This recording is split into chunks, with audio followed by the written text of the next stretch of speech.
looking forward to this video or not. We will see. After I read all this shit, I read about what the fuck's going on with all this fucking new tanking rules, talks, and all this shit. But I didn't really think too much into it. So today I'm gonna be fucking looking at it and just like letting you guys know what the fuck I think. But I didn't think too much about it, so we'll give our opinions on that shit today. Even though they might not be the best opinions, we'll give some fucking opinions. Before that, we gotta talk about all this other shit that I've been putting off. All this fucking new updates from the NBA, from Shams Charania. I've been meaning to talk about all this fucking shit for a long time, but like, if you've been watching any of my videos, you know that I am just dreading the NBA right now. Because tanking is a bitch. It is a bitch. And I do not like it. And the NBA is dookie right now. Because why would you want to watch the fucking fifth strings, the sixth strings, the bench players play the game when all the star players are sitting on the bench and not playing the game?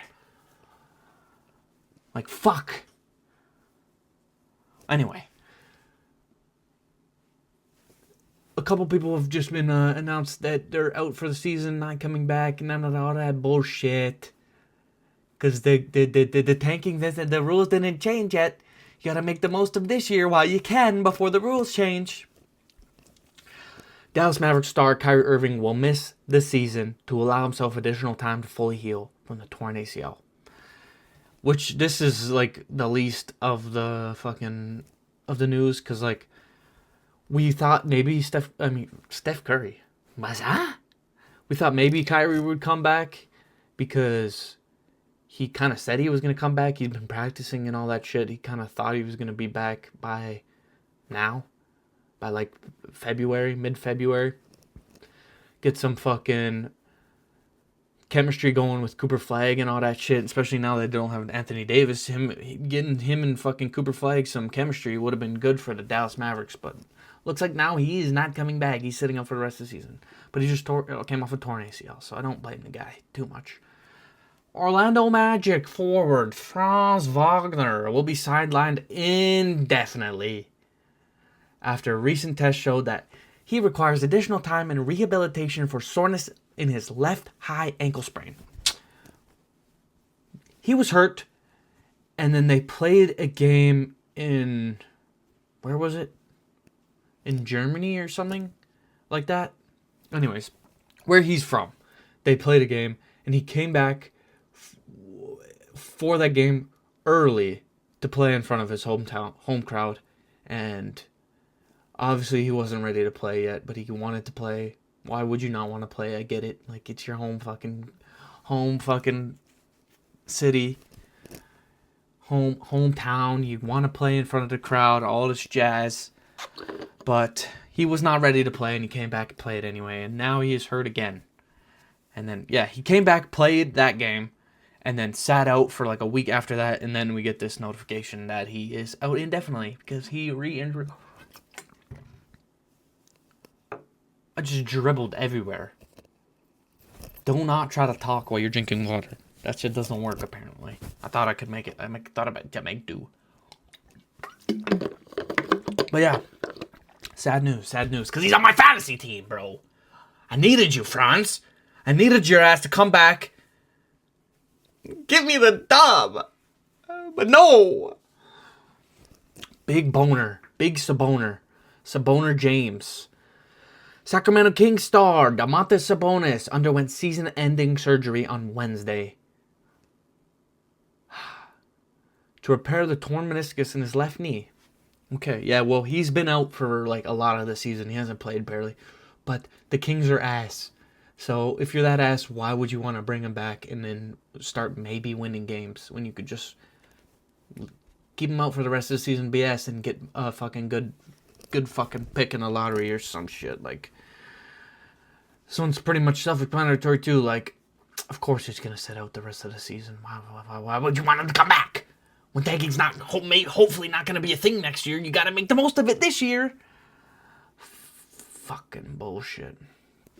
Oh yeah, these ones are kind of new. I think this one, Dylan Brooks sustained a broken left hand, which just sucks, bro. This kind of sucks because he was he was low-key popping off on the Suns, bro. Like, this guy wasn't a scorer before he went to the Suns, and then he became, he's taking all that shit in from Devin Booker, bro. Devin Booker's really rubbing off on him. Not rubbing off on him, but rubbing his skill off on him. You know what I'm saying? Not like, ooh, I didn't fucking do that gesture. You know what I mean. But he's been fucking playing phenomenal. The best basketball he's ever played, and now he just broke his hand and he's out for 4 to 6 weeks, which fucking stinks. So he could be back for the finals. Most likely they're making the play-ins, so he'll be back for the finals. Hopefully they can get out of the play-ins, do some shit, but we'll see about that. And then new big thumb boy over here. The fucking the franchise fucking saver over here, James Harden for the Cavs. He fractured his right thumb right after he played. I don't know how many games he fucking played on the Cavs, but he's been amazing. He's been playing fucking great next to Donovan Mitchell. He's been making Jared Allen look like a fucking star. He's been playing great, but now he has a fractured thumb. Good news is he doesn't need to get surgery. He plans to play through his fractured thumb, but who knows if it's going to affect how he's playing. Like, is he going to take a dip in fucking shooting and all this? Who knows? We'll have to watch and see, but at least he plans to play through and he's not out for the rest of the season, because that would fucking suck for the Cavs. I mean, it wouldn't really make a difference because Garland wasn't playing anyway, but he's been phenomenal, and they actually have a shot to do something with this guy, so I would like him to play. That'd be cool. Now, we get to the fucking shit, bro. That shit. Now, okay, wait. Multiple sources with knowledge of Thursday's GM meeting, as well as a late January competition committee meeting told... Am I fucking dyslexic? Multiple sources with knowledge of Thursday's GM meeting, as well as a late January competition committee meeting, told ESPN that the following concepts have been discussed to curb tanking. Why is there no fucking punctuation in that setting, Shams? I don't have enough breath for this shit, bro. You think I'm a fucking 5-star rapper over here? You think I'm Lil Uzi Vert? What? Eminem? What I gotta do to get no. Put a comma in there, bro. Just one. Please. Anyway. Well, I was kind of talking before that I thought that these were rules being placed. But now that I'm getting into it more, it just sounds like some things that they've discussed that could be possible for next season. So none of these are actually in play right now, but they're things that they have talked about that they could be. So let's see what we think about them. Can you unfucking undo, bitch? First round picks can be protected only top 4 or top 14 plus. Now I gotta look at my notes here. I wrote a lot of notes down.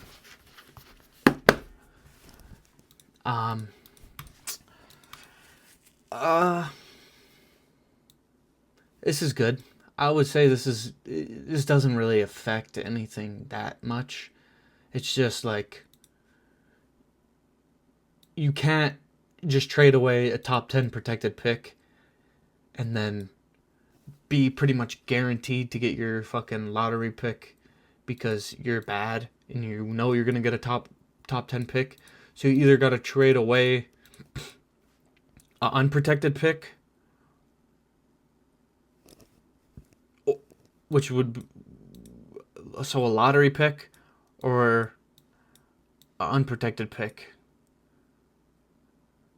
Did that make any sense to you? That didn't make any sense to me. So you either trade away a protected pick and stay in the top 4 and then you get your thing, or if you're outside of the top 4, if you're between 5 and 13, you don't get your pick.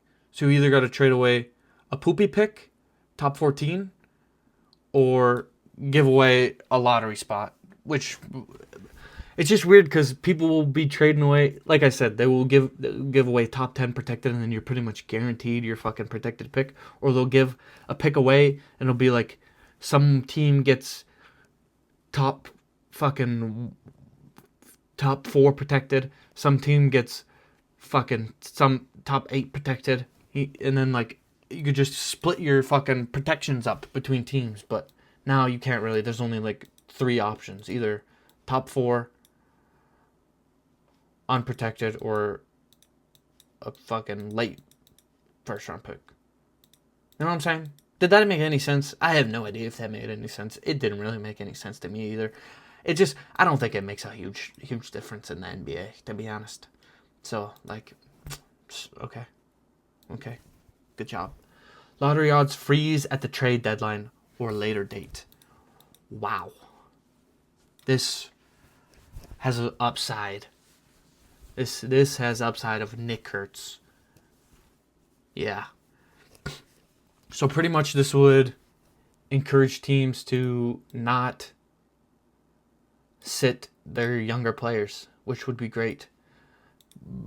Because after the trade deadline, if you're poop, then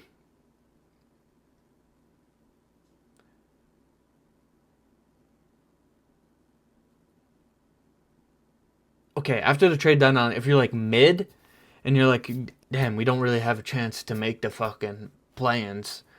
We could barely make the play-ins. We might make the play-ins, but we ain't gonna fucking make it out of the play-ins. We'll just sit all of our players, and then we'll just be ass, and then get a good lottery odds. But if they freeze at the deadline, all the young players that might have to sit a game, not play back-to-backs, all that shit, will still be able to play and get in their reps and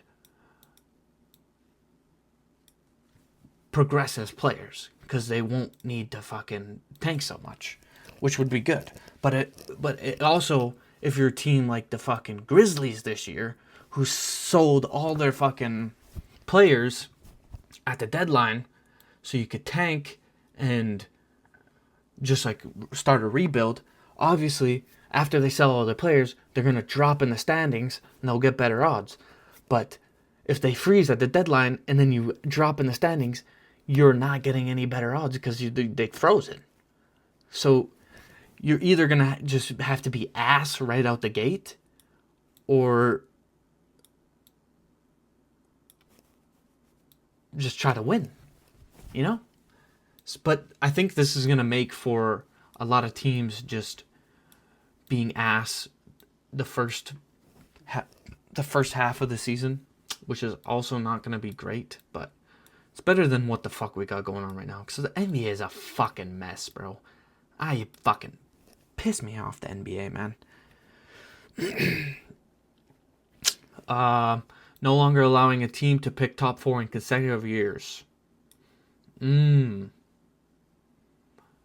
Which is honestly pretty good. Because, like, we know there have been teams that got multiple top 4 picks in consecutive years.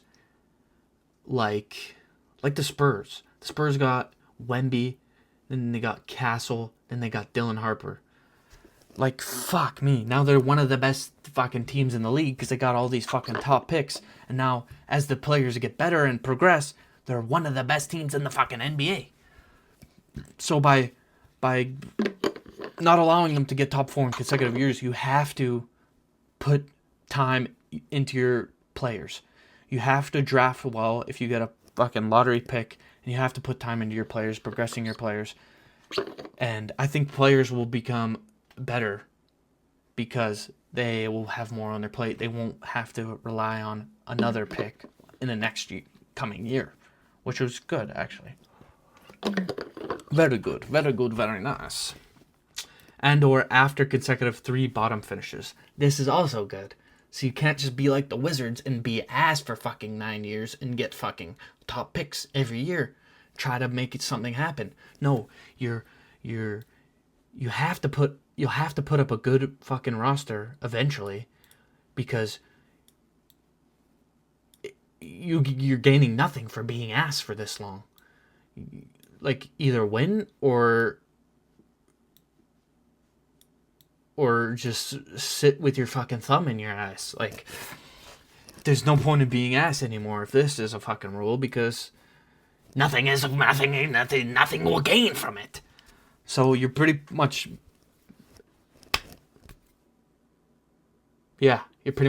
that smacked in the fucking face by the NBA. Teams can't pick top 4 the year after making conference finals. What? Okay. That's like, that just doesn't really happen. If you make conference finals, then you're good. You don't need to pick, really. Yeah. But one thing that I feel like this is like fucking based off the fucking Pacers, bro. Because like, they just made it to the finals last year. Went game 7 in the finals last year. And now they're the worst team in the fucking East. So like, they wouldn't get fucking good lottery odds because they were just fucking good the year before. Which honestly is not bad, because I think next year, once Hallie comes, the only reason they're ass is because Hallie's fucking, as we know, he tore his fucking Achilles. So next year when he comes back, they'll probably be good again because they'll have Hallie back. So like, really, this doesn't make a huge difference. I don't think it does. Lottery odds allocated based on 2-year records. Let me flip the page. Did I miss anything? Yeah, fuck it. I might have, but whatever. Lottery odds allocated based on 2-year records. So, what I take this as is, if I don't really understand this one too much. This is kind of like this one. Kind of the same. So pretty much, if you're like middle of the pack team, you can't just sell all of your, if you're like a playing team, you can't just sell all your players and be like, you can't just do what the Grizzlies did. Just sell all of your players and be like, okay, we're gonna fucking tank and then get a good pick next year, because you'll have been good. I deadass don't know what just happened there, to be honest. My fucking shit just started to stop recording and fucked up my whole shit up. Fucked up the whole flow of the go and the dough and the bow. Fucked up the whole vibe, man. I don't even know where I was. I think I was on this one. Oh, I have it little outlined still, so we're chilling in that department. But I don't remember what I was saying, because my chicken shit just started recording. Pushy boy. Oh, baby's a babe, don't. Go back there, microphone. Okay, I think I was, so you were just mid the year before, and then your ass. So, like, combined, you're still just like a little, just mid, you know? So, you can't just get rid of your whole team. You can't just do what the Grizzlies did. I don't know if I said this already. You can't just do what the Grizzlies did and just trade away your whole team and then be fucking ass. And then just expect to get good odds. You know? So, it'll just stop teams from just selling and just... It will hopefully just make teams just play the game. Like, all we want is to watch the fucking game with the star players. Not me, not you, not everyone. Fuck you, bro. You wanna fucking go? You wanna fucking go, dude? You wanna fucking go? You wanna fucking go? Oh, that was a bad idea. Ow. I do not fucking bend that far. Oh, my hip, bro. Oh, my hand is numb, bro. Oh, drink this. Ow. Ow. Fuck. Why does my fucking camera just keep stopping? Oh, my hip, dude. How do you have bad hips? I'm like a fucking 87, 20-year-old. Oh. Oh, dude, my foot got... I try to get my foot up really high. That's like fucking 5.5 feet I try to get my foot up, dude. Got caught on the desk. Oh. Yeah. Need to pop another chino after that one. I don't even know where I am in this fucking video anymore because it keeps stopping. Dude, you're funny. See? Hit a little sweet for the one time, for the two time, for the boys. Okay, we're just going to the fucking next one. Fuck you. That one doesn't fucking matter anymore. I don't care. I don't. I really, really, really don't. The next one. Lottery extended to include all the playing teams. No. This is ass. Because what if the team is hurt, but they're still decent? Like, what if, let's say the Lakers. Luka's hurt for most of the season, like he usually is. Sorry, Luka, love ya. But they barely scrape the play-ins, and then Luka comes back for the playoffs, and then they win playoffs, and they're insane when Luka's playing, and then they still get a fucking top 4 pick because they were in the play-ins, and they just somehow happen to win. No, I don't like this idea at all. This seems like bullshit, but it would also help the players that are just fucking make the play-ins every time, barely scrape the play-ins, lose the first game in the play-ins because they're ass. So it would help those teams, but it could also be... It could go either way. Either way, I don't like it. Okay? Fuck that fucking rule. Flatten odds for all lottery teams. Yes. Yes, yes, and yes. Yes, and yes, yes. Because this is pretty much the same as the other one. Kind of the same as this one. Like, if you just flatten all the lottery... the fucking odds for all the lottery teams...